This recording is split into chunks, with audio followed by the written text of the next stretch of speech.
Okay, we're still doing scientific method. We're still doing characteristics of life. Your arguments about Sammy being alive were very good arguments. Again, there really wasn't a right and wrong answer. I was looking more that you supported your answer on where you thought Sammy was alive or where he died and that kind of thing. So now we're getting into classification of organisms, and we talked about domains a little bit last time, and we're continuing on with that today, looking at what makes a species, how organisms get put into groups, that kind of thing. So, a species is a unique type of organism that can breed and produce fertile offspring. So if you put two of these types of animals together, they can mate, they can have a baby, and then those two babies could mate and make more babies. That is considered a species. Now there are some animals out there that are similar enough that they can mate and have a baby, but then their babies are sterile, meaning that they can't reproduce. Can anybody think of an example of that, where the babies are sterile and can't reproduce? Well, dogs are an example of a species because dogs, a donkey, yes, a donkey is correct. So a donkey and a horse. So if you breed a donkey and a horse, what does a donkey and a horse bred together make? A mule. A mule. So the donkey and the horse bred together make a mule. Can the mule make a baby mule? No. No. The only way you can make a mule is by getting a donkey and a horse. Two mules cannot mate to make a baby mule. They cannot do it. That means that the mule is sterile. So the donkey and the horse are two different. They're two different species. Their offspring are sterile. The only way you'll ever get a mule is a donkey and a horse. So two different species. Now, with the dog is a great example of a same species. Because you can make any kind of dog you want, and all dogs are the same species, so they can all interbreed. In theory, you can make a Chihuahua and a Great Dane. Now, the mechanics of that, probably not going to work as well. But in theory, they're the same breed, and so they can technically mate and produce the same offspring. Now, you could probably have like a female Great Dane and a male Chihuahua. Now, that might work. But that'd still be kind of weird babies. But you get the point, okay? You'd end up with lots of mutts, and that's what we do. We have a lot of mixed breed dogs out there because they are all the same species. So the classification, naming of organisms is called taxonomy. And every organism has a scientific name. Did we talk about scientific names yet? No? I don't think so. Okay. Because I've been talking about it in zoology and my advanced zoology, and I can't remember if we talked about it in here. So, scientific name. A scientific name has two parts. It's called binomial nomenclature. The two-part scientific name is the genus and the species. It always has two parts, the genus first and then the species. So every organism that has been identified has a scientific name, the genus and the species. And does anybody know ours? Did we talk about that? No? We have a scientific name. What's ours? Starts with an H. Human. Homo sapien. Well, humans. I was close. Yes, we are humans. That would be our common name. But our scientific name is Homo sapiens. Homo is our genus, and sapien is our species. So it's always made up of the genus and then the species. So our genus is Homo, and our species is sapien. Now there's a correct way to write the scientific name, which will definitely be on your test, because I always make sure to put a question about this on your test, is the genus is always capitalized, and this rest of it is always lowercase. Okay, so genus is capitalized, everything else is lowercase. And so you see the word Homo sapien there at the very, very bottom. It's kind of small. If you are typing it out, then it's in italics.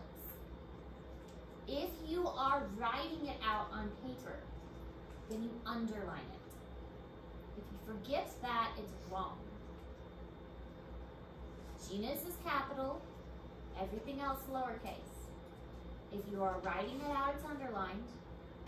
If you are typing it out, then it's in italics. Okay? So if there's a question about how to write a scientific name correctly on the test, I will give you a scientific name and say, write this correctly, or describe how to write it correctly. Then you would write Homo sapien and capitalize the H. And if you are unable to put it in italics, then you would write, if it is typed, you would put it in italics. If it is written, you would underline it. You would just write it. What? You underline the whole thing. Yes. Homo sapien would all be underlined if it is written out.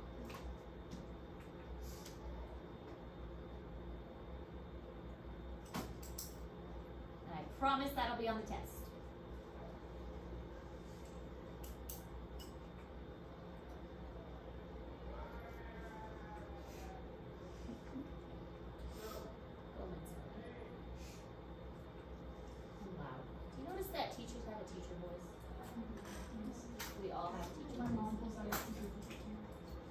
I pull out the teacher voice.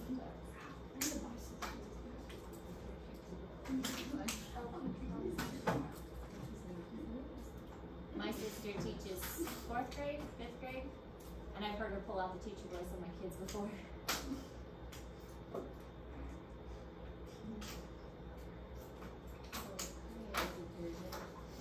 What? Yeah, I've had the recording going for it. Since you guys made that seating chart, attendance is much easier. And I'm starting to learn your guys' names. It's going to take a little bit. This is my largest class, and I did not have any of you before, so. And to be perfectly honest, I'm not really good with names.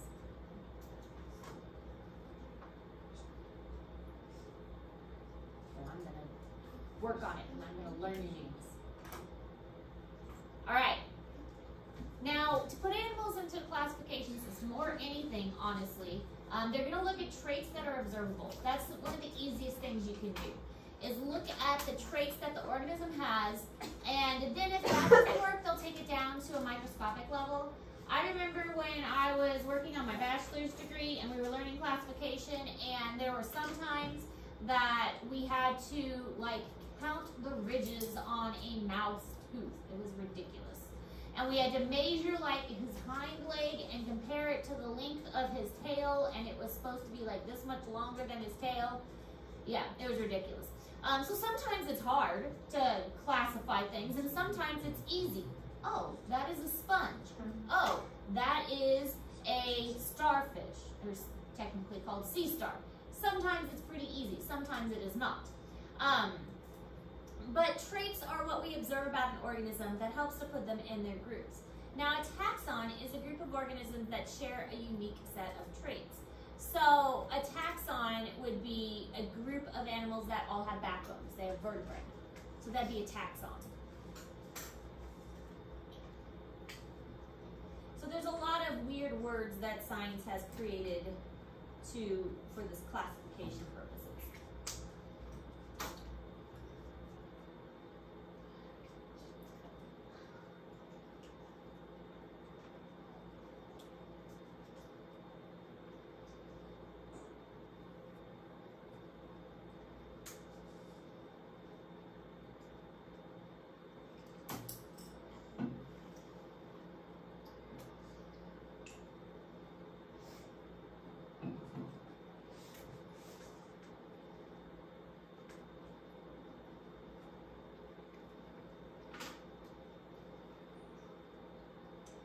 So this is the classification system. You don't have to write this down because this picture is in Google Classroom for you.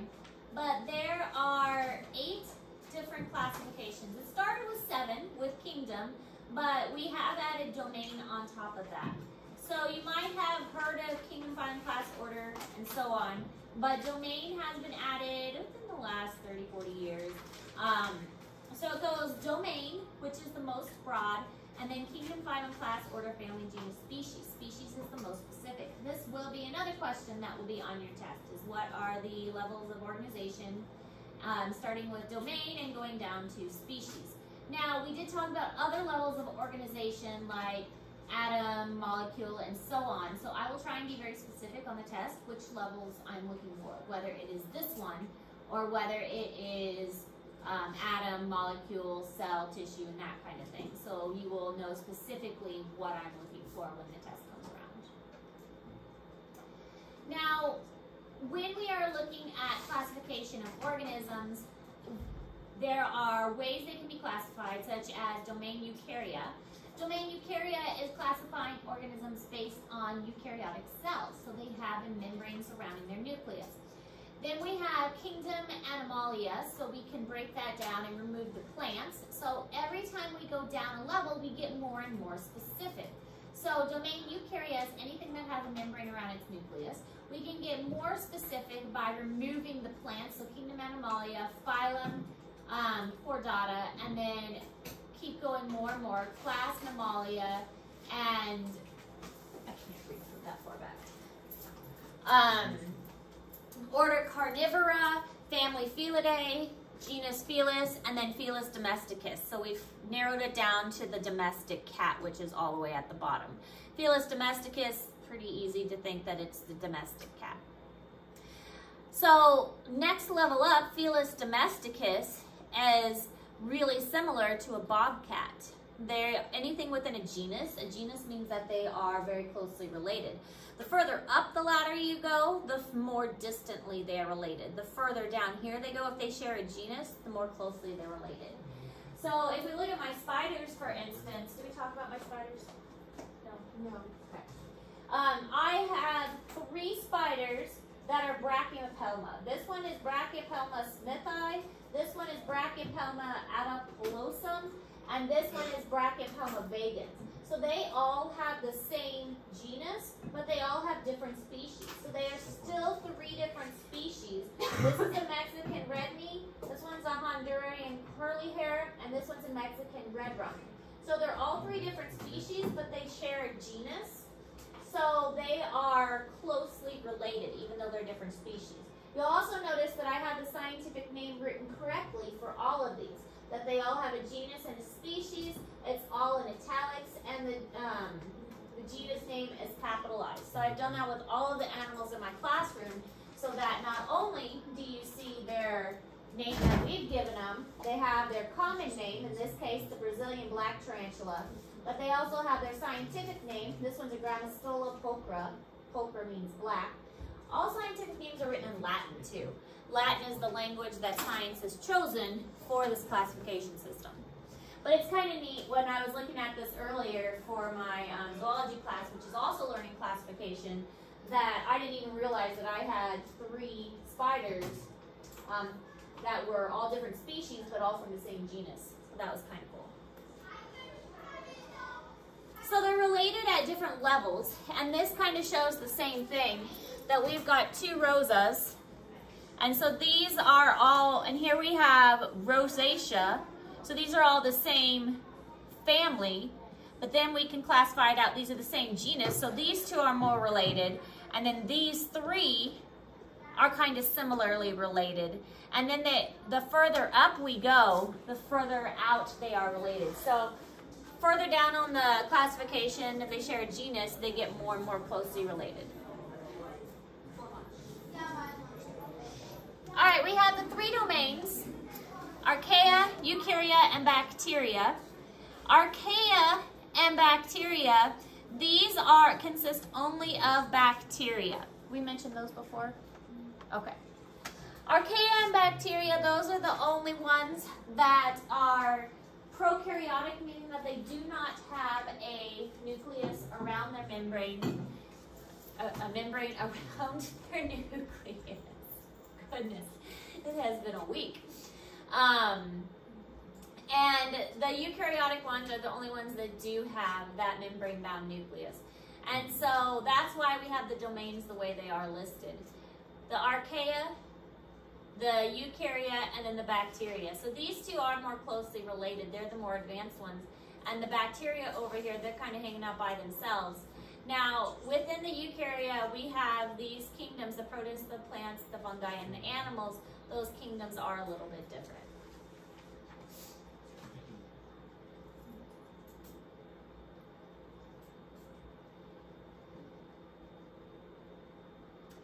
So, one or two species. Biologists use whatever information is available to figure out where they belong. They're going to use whatever they can. They're going to use the anatomy. They're going to use the location, whether it is on North America or South America, whether it is on one side of the river or another side of the river, what color it is.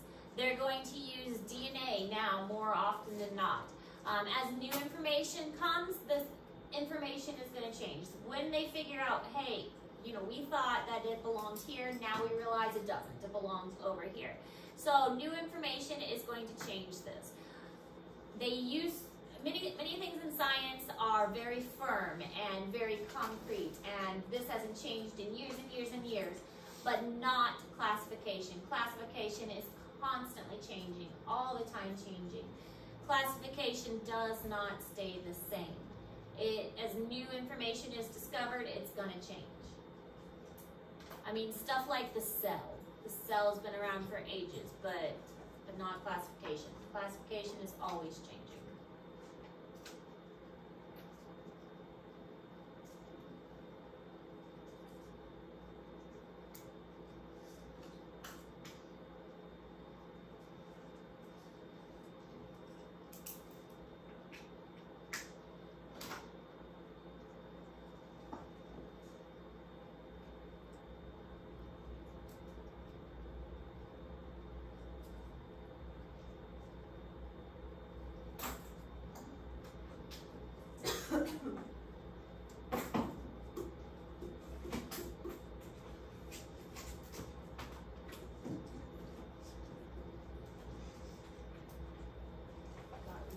Quiet in that hallway all of a sudden.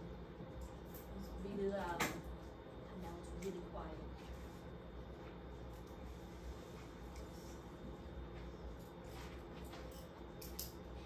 Okay, so here's an example.